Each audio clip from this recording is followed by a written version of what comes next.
Omni-Man is a beast. He's a beast. Let's get into it right after this.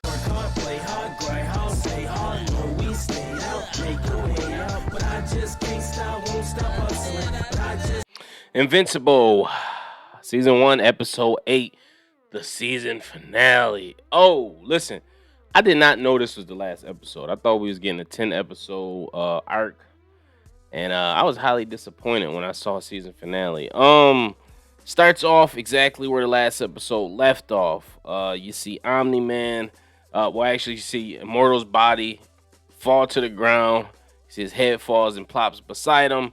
Mark is staring at his father, soaked in blood. He believes his father is being controlled and starts fighting him. Nolan tells him where they really come from. He explains that his planet, Viltrum, I believe I said that correctly, is a brilliant civilization due to getting rid of this weak. And they show like this montage of everybody fighting and killing each other. And only the strong will survive. And that's what happened. Only the strong survive. And making it supposedly the greatest empire in the galaxy. Nolan states that he joined the war effort to colonize thousands of planets, but their forces were spread thin. He explains how his people were given a planet to join the Viltrum culture, or the Viltrum Empire. He tells Mark that it's now time for Earth to join the Empire, and they need to get ready for it. Mark, of course, is emotional because he wears his heart on his sleeve, and he's half human, so he does have that bitchness in him. And he cannot believe what his father is saying, as the man he loves continues to justify what he's doing, which is essentially planning to kill millions of people and eradicate them. He wants to eradicate a war, eliminate hunger, and secure the future of the Earth. That's what he's telling them. That got dark really, really quick, man. Nolan we already knew what Omni-Man was capable of, because in the first episode, we seen him absolutely massacre the Guardians of the Globe. Upon that, he turned into the loving family man. So, but it's like a light switch flips, and he just gets super savage, and that's what he did this episode. This episode is pretty much a 15 minutes of Invincible Mark just getting his dog shit beat out of him. And listen, how many times has Mark been beat up this season? We need a counter. Post that in the comments. I would say he at least got beat up five episodes this season. I mean, a living shit kicked out of him. And this is the worst time he got it beat. And I thought that one time where dude put that hole in his chest, that wolf-looking, dog-looking dude, I was like, yo, that's crazy. But this was even 10 times worse than that. I'm like, what the fuck kind of body this nigga got? He fucking healing fast as shit. I wish I had that. Mark doesn't accept what his father is saying, and he starts to get emotional like the weak ass human he is. He decides to fight him. The new Guardians of the Globe, they have no idea what to do as they see Mark getting his ass whooped by his father. As Mark tries to fight, Sissel continues to throw arsenals at Nolan to try and stop him. Nolan shows his violence, killing the pilots of 2 military planes in front of Mark to prove the human's race weakness. I'm talking about he took the pilot's head. Mark saved him, put his hand over his head and just smashed his head like this. Mark is like, yo, why is you killing them? You don't have to do that. But he's trying to prove a point like, yo, you superior to them. They need to fall in line. And Mark ain't trying to hear that. Mark like, no, this is our home. This is our family. Daddy like, nah, it's really not. So this, Nolan's trying to pretty much prove a point. And it gets super bloody in this episode. You thought it was some gore in the other episodes. This is probably by far the goriest episode that I've seen. I mean, he was just killing civilians without a care in the world. Like, just fucking people's lives up. Think about how many families' life got ruined that day because of Nolan just beating his son up. And in the aftermath of him beating his son up and throwing him through buildings are falling on people. He's fucking ripping up the sidewalk. And people are just in the way. This is shit they don't tell you in superhero movies. All the collateral damage that come up. And there was a shitload of collateral damage. So at one point, a building toppled over, and because they're fighting through the city, and he's trying to stop a toppling building while saving a couple of residents, and that don't go too good. He got the one lady like this, her daughter's right here, and the building winds up falling, and he lifts it up, slab up with concrete, and you just see the lady's arm dangling. I'm like, wow, they not sparing nobody. Meanwhile, Debbie is watching, Mark's mom is watching this unfold with Cecil, and she's in shock. She's like, is this the person I married? Like, who is this dude? And she can't believe what Nolan's saying about her. At one point, I think he called her a pet. And he said, listen, 17 years ain't shit. I could get me a new son. Because apparently the Voldemites, I hope I said that right, they age differently. He said, so everybody you know and love will be gone by the time you're fucking 30, because that's just how they age. They age slow as hell. The older they get, it takes them longer from the age. So I'm like, damn, that sucks. But yeah, no, he called her his pet. He said she ain't shit but a pet to me. At one point he used his body to like bludgeon everybody in the subway. He was trying to fight him, and the train was coming. And he just stuck him on like this, like all you see is like bones and blood going. I'm like, yo, this dude is a savage.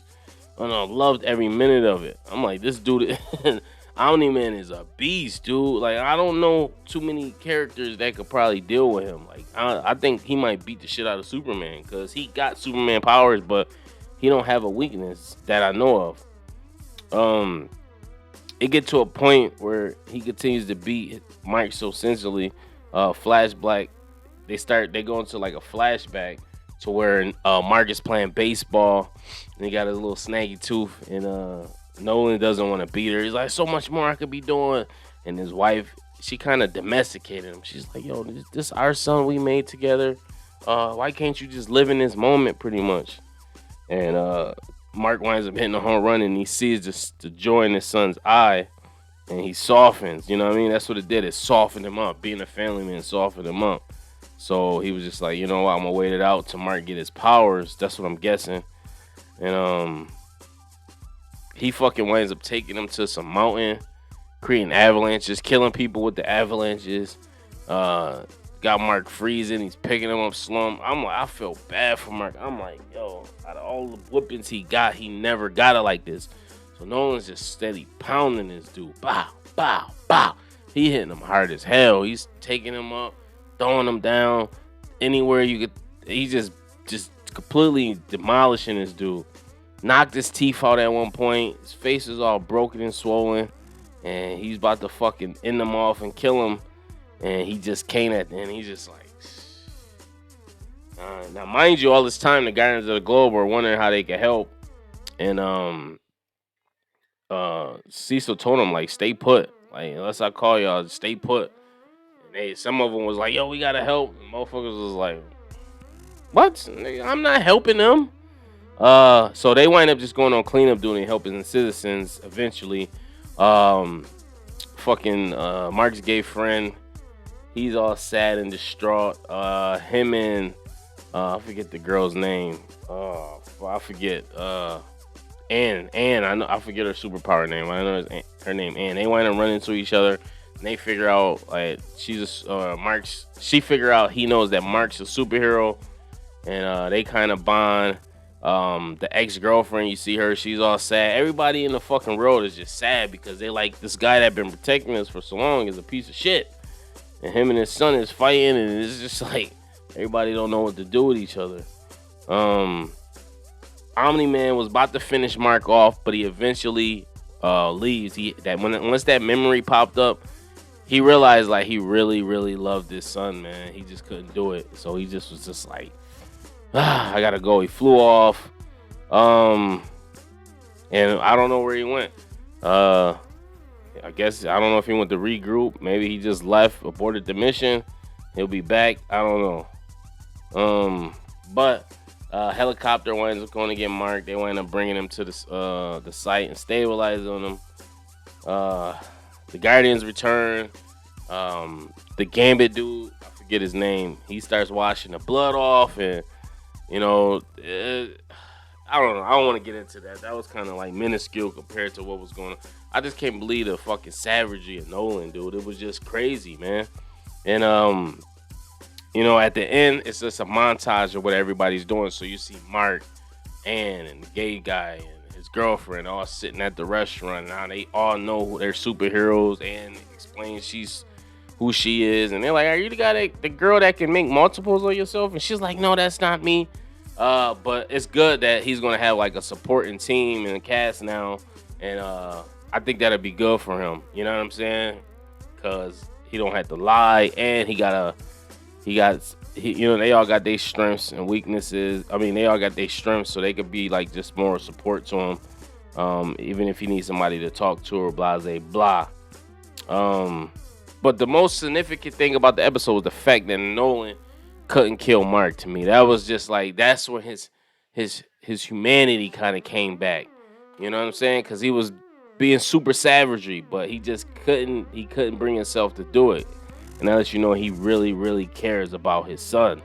I don't know so much the wife, but I know he definitely cares about his son. And his son was kind of gasping for air, like, "Yo." I forget what he said. I don't know if he said "I love you" or "do it" or I don't know what the fuck he had said. What else we got here? The aftermath. Due to the destruction caused by Omni-Man, thousands have been estimated to have been killed. Holy shit! So he killed a bunch of people. Mark wakes up in the hospital, severely injured. Debbie tells him that he's safe and that it's all over. Mark weeps, and Debbie leaves him to rest. The emotions get to her as well as she cries in the corridor. Cecil tells her that they want to protect her identity. They have declared that Nolan Grayson died in a gas leak and that he has sorted them out financially. He's trying to make up for not seeing what Omni-Man was doing. Cecil tells Mark that his mother heard the entire ordeal. He says she should know everything about his father. Cecil tells Mark briefly about an invisible room that's a laboratory. Invincible room that's a laboratory. He states that his father has gone to a faraway place and they need a replacement. Mark does not want to, stating it's too much. So, obviously it just got picked up for two more seasons. So obviously he's still going to be invincible. At home, Mark sees his mother Debbie sobbing uncontrollably in her bedroom. The family is broken. Amber comes over to comfort him and kisses him. She also knows that Nolan is Omni-Man after figuring it out for herself. Mark spends time with his friends. Debbie speaks to Art, and she's worried about where she's left with her and Mark. She's devastated at a time when Nolan is a lie and wishes he would come back. I don't know why. Mark receives a phone call from Cecil. Someone's flying towards Earth from deep space. He flies out and sees that one alien who warns him about a vulture mite being on the planet. Mark sits down with the alien and he explains everything that has happened with his father, and pretty much just telling him the shit was funny. That was a funny ass conversation. Mark offers help if anything comes up, but in the meantime he's going to complete high school. So he's just going to focus on school, I guess. It's ironic because Earth still has plenty of super villains to deal with. They do a montage of everything, all the villains he has to face. You know, he got the aliens from when he went on Mars. He got fucking the thugs, that rock dude he got to deal with. It's just a bunch going on in the city. So season 2 is kind of going to be Mark taking on the mantle and coming into himself. But he need to start doing some push-ups, something. He need to get stronger because he is a fucking weakling. But overall, man, this was a great series. I just found out about it not too long ago, maybe a couple weeks ago, so I got all caught up. And man, I am not disappointed with this show one bit. I hope season 2 they just keep the same momentum they got and keep the ball rolling. But let me know what you guys think. Put your comments below. Make sure you like, subscribe. Tell me your predictions for next season. Tonight, and as always, peace, love, and prosperity. One.